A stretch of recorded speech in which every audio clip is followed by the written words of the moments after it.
Hello students, तो कैसे हैं आप लोग। आशा करता हूं आप सभी बिंदास होंगे। हम सभी का एक सपना होता है कि ट्वेल्थ के बाद हम एक इंडिया की टॉप यूनिवर्सिटी के अंदर एडमिशन लें और वहां से अपनी ग्रेजुएशन कंप्लीट करें। अगर आप ट्वेल्थ के अंदर पढ़ते हो और आपका भी सपना है कि ट्वेल्थ के बाद आप इंडिया की टॉप यूनिवर्सिटी के अंदर एडमिशन लेकर ग्रेजुएशन करो, तो ये वीडियो आपके लिए काफ़ी इंपॉर्टेंट जो है वो रहने वाली है। क्योंकि इस वीडियो के अंदर हम एक ऐसे एग्ज़ाम की बात करने वाले हैं जो कि एक रास्ता है इन टॉप यूनिवर्सिटीज़ का। इस एग्ज़ाम को क्लियर करके आप डायरेक्टली इंडिया की टॉप यूनिवर्सिटीज़ के अंदर एडमिशन ले सकते हो और वहाँ से अपनी ग्रेजुएशन जो है वो कर सकते हो। तो ये वीडियो आपको शुरू से लेकर एंड तक ज़रूर देखनी है। इस एग्ज़ाम का जो नाम है वो है CUT। इस वीडियो के अंदर हम CUT से रिलेटेड जितनी भी इंपॉर्टेंट डिटेल्स हैं, इंफॉर्मेशन है, उसको जानने वाले हैं। जैसे कि CUT एग्ज़ाम है क्या, उसका एग्ज़ाम पैटर्न क्या होता है, एलिजिबिलिटी क्राइटेरिया क्या है, सिलेबस क्या होता है। ठीक है, तो अगर आप इस एग्ज़ाम के बारे में जानना चाहते हो और इंडिया की टॉप यूनिवर्सिटीज़ के अंदर एडमिशन लेना चाहते हो तो आपको इस वीडियो को शुरू से लेकर एंड तक देखना है बिना इसको स्किप किए, और अपने दोस्तों के साथ भी शेयर करना है ताकि वो भी इस वीडियो का बेनिफिट ले सके। तो जल्दी से आज के टॉपिक को स्टार्ट करते हैं। तो सबसे पहले CUT की फुल फॉर्म जान लेते हैं। CUT की फुल फॉर्म है कॉमन यूनिवर्सिटी एंट्रांस टेस्ट। ठीक है, ये एक नेशनल लेवल एग्जाम है जिसको क्लियर करके आप इंडिया की टॉप यूनिवर्सिटीज के अंदर जो है वो एडमिशन ले सकते हो और वहां से अपनी ग्रेजुएशन कंप्लीट कर सकते हो।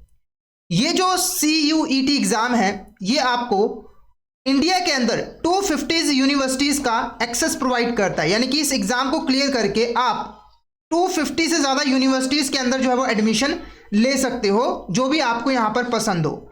और इन 250 यूनिवर्सिटीज़ में से 49 से ज़्यादा जो यूनिवर्सिटीज़ हैं वो यहाँ पर सेंट्रल यूनिवर्सिटीज़ हैं। ठीक है, देखो इस एग्ज़ाम को क्लियर करके ना आप सेंट्रल यूनिवर्सिटीज़ में एडमिशन ले सकते हो, स्टेट यूनिवर्सिटीज़ के अंदर भी एडमिशन ले सकते हो, प्राइवेट यूनिवर्सिटीज़ के अंदर भी एडमिशन ले सकते हो, साथ के साथ जो डीम्ड यूनिवर्सिटीज़ हैं उसके अंदर भी आप एडमिशन जो है वो ले सकते हो।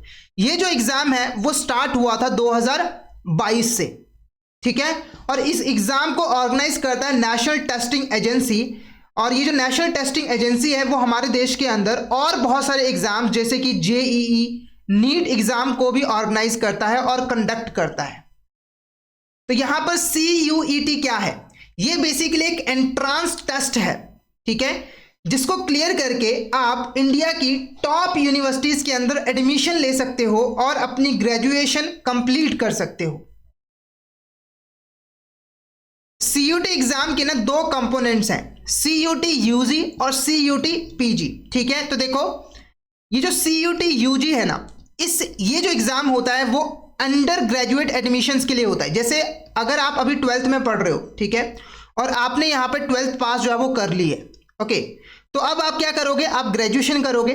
जैसे मान के चलिए आपने 12th जो है वो कॉमर्स में की है, ठीक है, तो आप ग्रेजुएशन के अंदर BCom करना चाहोगे। ठीक है, तो ग्रेजुएशन करने के लिए आपको CUT UG एग्ज़ाम जो है वो क्लियर करना होगा, यानी कि आप इस एग्ज़ाम को क्लियर करके जो अंडर ग्रेजुएट कोर्सेज हैं टॉप यूनिवर्सिटीज़ के अंदर, उसके अंदर आप एडमिशन जो है वो ले सकते हो। ठीक है, ये जो एग्ज़ाम है वो 12th पास स्टूडेंट्स के लिए होता है। अगर आपने 12वीं पास कर दिए तो आप इस एग्ज़ाम के लिए एलिजिबल हैं। ठीक है, उसके बाद इस एग्ज़ाम को क्लियर करके आपको बहुत सारे सेंट्रल और स्टेट यूनिवर्सिटीज़ का एक्सेस जो है वो मिल जाता है। उसके बाद आपका आता है CUET PG। ये बेसिकली पोस्ट ग्रेजुएट एडमिशन्स के लिए होता है। जैसे मान के चलिए आपने ग्रेजुएशन कंप्लीट कर ली है, जैसे आपने यहाँ पर BCom कंप्लीट कर लिया, अब आप MCom करना चाहते हो इंडिया की टॉप यूनिवर्सिटी से, तो आप CUET PG का एग्ज़ाम जो है वो दे सकते हो और इंडिया की टॉप यूनिवर्सिटीज़ के अंदर पोस्ट ग्रेजुएट कोर्सेज के अंदर आप एडमिशन ले सकते हो।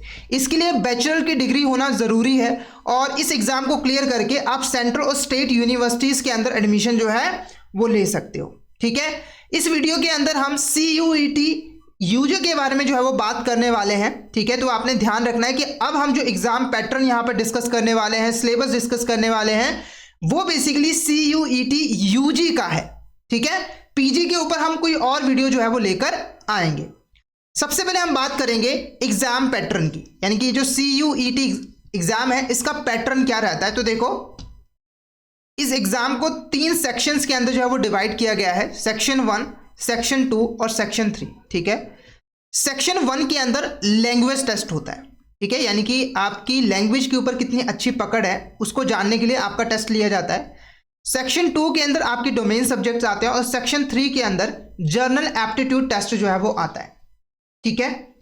सबसे पहले अगर हम सेक्शन 1 की बात करें तो देखो, वैसे तो इस एग्जाम के अंदर आपको 13 से ज़्यादा लैंग्वेजेस मिलते हैं, आप कोई भी यहाँ पर चूज जो है वो कर सकते हो, पर इंडिया के अंदर ज़्यादातर जो इंग्लिश है वो यहाँ पर फेमस है और ज़्यादातर यूनिवर्सिटी जो है वो इंग्लिश की डिमांड करते हैं, तो ज़्यादातर जो स्टूडेंट्स होते हैं वो इंग्लिश लैंग्वेज को ही यहाँ पर सिलेक्ट जो है वो करते हैं, तो इंग्लिश यहाँ पर मोस्ट कॉमन लैंग्वेज है। इसके अलावा आपको और बहुत सारी यहाँ पर लैंग्वेजेस मिल जाते हैं जिसको आप सिलेक्ट कर सकते हो, जैसे कि यहाँ पर इंग्लिश, हिंदी, असामी, बंगाली, गुजराती, कन्नड़, मलयालम, मराठी, ओडिया, पंजाबी, तमिल, उर्दू और तेलुगु, ये 13 लैंग्वेजेस आपको जो है मिल जाते हैं। आप इसमें से कोई भी सिलेक्ट जो है वो कर सकते हो, पर ज़्यादातर जो स्टूडेंट्स हैं वो यहाँ पर इंग्लिश को जो है वो सिलेक्ट करते हैं, क्योंकि जो टॉप की यूनिवर्सिटीज़ हैं वो इंग्लिश की डिमांड जो है वो ज़्यादा करती हैं, ठीक है। अब बात करेंगे यहाँ पर डोमेन सब्जेक्ट्स की। तो पहले ये डोमेन सब्जेक्ट्स है क्या, ये मैं आपको समझा देता हूं। तो देखो, डोमेन सब्जेक्ट्स वो सब्जेक्ट्स हैं जिसको आपने 12th के अंदर पढ़ा है, ठीक है, और जिसको आप आगे ग्रेजुएशन कोर्स के अंदर जो है वो पढ़ना चाहते हो। जैसे एग्जांपल के लिए एक स्टूडेंट है जिसका नाम है राम, ठीक है, उसने 12th यहाँ पर कॉमर्स में की है और अब वो आगे चलकर बीकॉम करना चाहता है, ठीक है। तो उसके लिए डोमेन सब्जेक्ट्स क्या होंगे, उसके लिए डोमेन सब्जेक्ट्स होंगे अकाउंटेंसी, इकोनॉमिक्स, बिजनेस स्टडीज, ठीक है, और कोई और अगर स्पेसिफिक वो पढ़ना चाहता है तो वो सब्जेक्ट हो सकता है। तो मेन डोमेन सब्जेक्ट यहाँ पर कौन कौन से होंगे, अकाउंटेंसी, इकोनॉमिक्स और बिजनेस स्टडीज, ठीक है। तो डोमेन सब्जेक्ट्स वो सब्जेक्ट्स होते हैं जिनको आपने 12वीं के अंदर पढ़ा होता है और जिनको आप आगे चलकर ग्रेजुएशन कोर्सेज के अंदर पढ़ने वाले हो। जो CUET एग्जाम है इसके अंदर आपको टोटल 23 सब्जेक्ट्स जो है वो मिलते हैं, जिसमें से आप चूज कर सकते हो, ठीक है। नॉर्मली एक स्टूडेंट जो है वो 3 से लेकर 4 सब्जेक्ट जो है वो चूज करता है। फिर आता है आपका सेक्शन 3, ठीक है, इसके अंदर आपके जर्नल एप्टीट्यूड टेस्ट आ जाता है, जिसको हम शॉर्ट में गैट कहते हैं, यानी कि यहाँ पर जनरल नॉलेज के क्वेश्चंस होते हैं, रीजनिंग के क्वेश्चंस होते हैं, करंट अफेयर्स के क्वेश्चंस होते हैं और मैथमेटिक्स के क्वेश्चन जो है वो होते हैं, ठीक है। इससे बेसिकली ये देखा जाता है कि आपको जनरल नॉलेज कितनी है, ठीक है, रीजनिंग आप सही तरीके से कर पाते हो या फिर नहीं कर पाते हो। ओके, अब ये डोमेन सब्जेक्ट्स जो हैं 23 डोमेन सब्जेक्ट्स, ये कौन कौन से हैं ये भी मैं आपको यहाँ पर बता देता हूँ। जैसे मैंने आपको लैंग्वेजेस बताए, तो डोमेन सब्जेक्ट्स में मैं आपको बता देता हूँ। तो पहले जो है अकाउंटेंसी, फिर एग्रीकल्चर, एंथ्रोपोलॉजी, फिर आपका बायोलॉजी जिसके अंदर बायोलॉजिकल साइंस, बायोटेक्नोलॉजी, बायोकेमिस्ट्री भी आ जाती है, फिर आपकी business studies, chemistry, environmental science, ठीक है, और उसके बाद आपका कंप्यूटर साइंस, फिर आपका इकोनॉमिक्स जिसके अंदर बिजनेस इकोनॉमिक्स भी आ जाती हैं, फिर आपके fine arts, visual arts, commercial arts, फिर ज्योग्राफी और जियोलॉजी, उसके बाद knowledge, tradition, practices in India, फिर यहाँ पर home science, mass media, mass communication, mathematics और अप्लाइड मैथमेटिक्स, फिर आपकी जो परफॉर्मिंग आर्ट्स हैं जैसे कि डांस, ड्रामा, म्यूजिक, वो आ जाते हैं, फिर आपका जो फिजिकल एजुकेशन है जैसे कि योगा एंड स्पोर्ट्स, वो आ जाते हैं, फिर आपका फिजिक्स आ जाता है, political science, psychology, Sanskrit, sociology and history. तो ये बहुत सारे यहाँ पर डोमेन सब्जेक्ट्स हैं जो कि आपको यहाँ पर मिल जाते हैं। तो और इसको आपको सोच समझ के जो है वो सिलेक्ट करना होता है, ठीक है। अगर आप इसको सही से सिलेक्ट नहीं करते हो तो आप जो सपना देख रहे हो टॉप यूनिवर्सिटी के अंदर एडमिशन लेने का और ग्रेजुएशन करने का, वो आप नहीं कर पाते हो।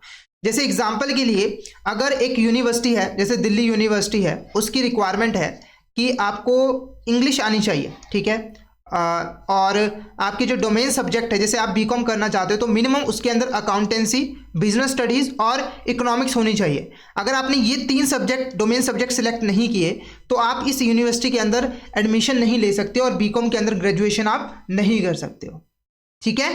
तो आप अपने कोर्स के अकॉर्डिंग जो है डोमेन सब्जेक्ट जो है वो सिलेक्ट करते हो।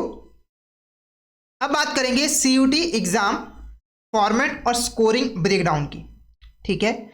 तो सबसे पहली चीज़ मैं आपको बता दूं कि जो आपका CUET एग्जाम होता है इसके अंदर टोटल मिनिमम आपके 5 पेपर्स होते हैं। मिनिमम की मैं यहाँ पर बात कर रहा हूँ, ठीक है। कुछ केसेस के अंदर 6 भी हो सकते हैं, जिसमें से 3 तो आपके डोमेन सब्जेक्ट्स होते हैं, एक आपका लैंग्वेज का पेपर होता है, ठीक है, और एक आपका जर्नल एप्टीट्यूड टेस्ट होता है, यानी कि टोटल आपके 5 पेपर होते हैं, ठीक है। और इन 4-5 पेपर को आपको क्लियर करना होता है। ओके, जो पर पेपर है उसके अंदर 50 क्वेश्चंस होते हैं। जैसे एक लैंग्वेज का पेपर ले लीजिए या फिर डोमेन सब्जेक्ट का एक पेपर ले लीजिए, जैसे अकाउंटेंसी का पेपर ले लीजिए, तो एक पेपर के अंदर 50 क्वेश्चन होते हैं, ठीक है।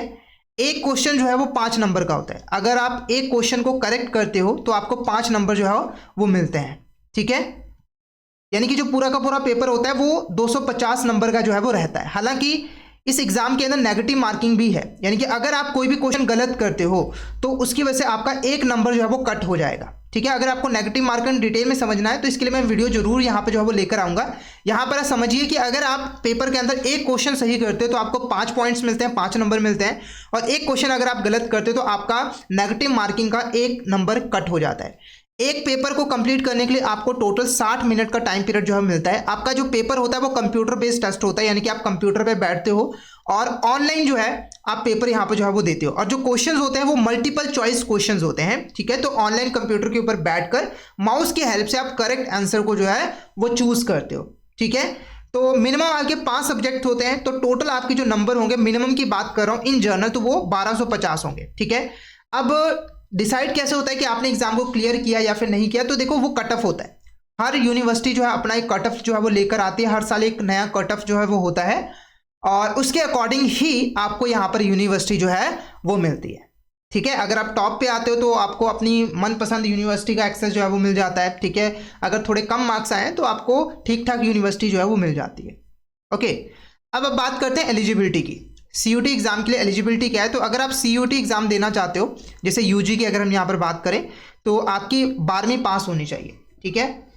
और हालांकि अगर हम इन जनरल बात करें तो कोई भी मिनिमम परसेंटेज की रिक्वायरमेंट नहीं होती है, पर कुछ ऐसी यूनिवर्सिटीज़ होती हैं, है ना, वो यहाँ पर मिनिमम परसेंटेज मांगते हैं कि 12वीं के अंदर आपके मिनिमम इतने परसेंट जो है वो आए होने चाहिए, जैसे कि 70% या फिर 80%, ठीक है। पर बहुत ज़्यादा ऐसी यूनिवर्सिटीज़ भी हैं जो कि सिर्फ और सिर्फ सीयूटी एग्ज़ाम अगर आप क्लियर कर लेते हो तो वो आपको आपके एडमिशन को एक्सेप्ट जो है वो कर लेते हैं, ठीक है।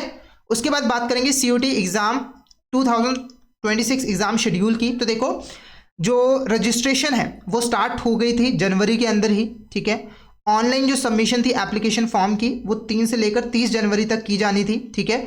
31 जनवरी को आपको फीस यहाँ पे जो है वो पे कर देनी थी, यानी कि जो फीस पे करने की लास्ट डेट है ऑनलाइन या फिर क्रेडिट और डेबिट कार्ड के थ्रू, यूपीआई के थ्रू, वो 31 जनवरी थी।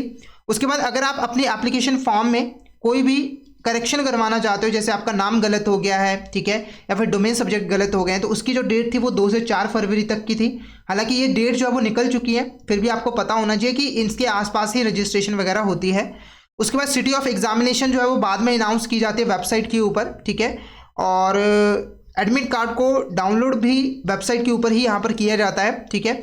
डेट ऑफ एग्जामिनेशन की बात करें तो नॉर्मली जो एग्जामिनेशन है वो 11 से लेकर 31 मई के बीच में जो है वो होगा, ठीक है। और ये जो डेट्स है वो टेंटेटिव है, यानी कि ये फाइनल डेट्स नहीं है, ये डेट जो है वो चेंज भी हो सकती है।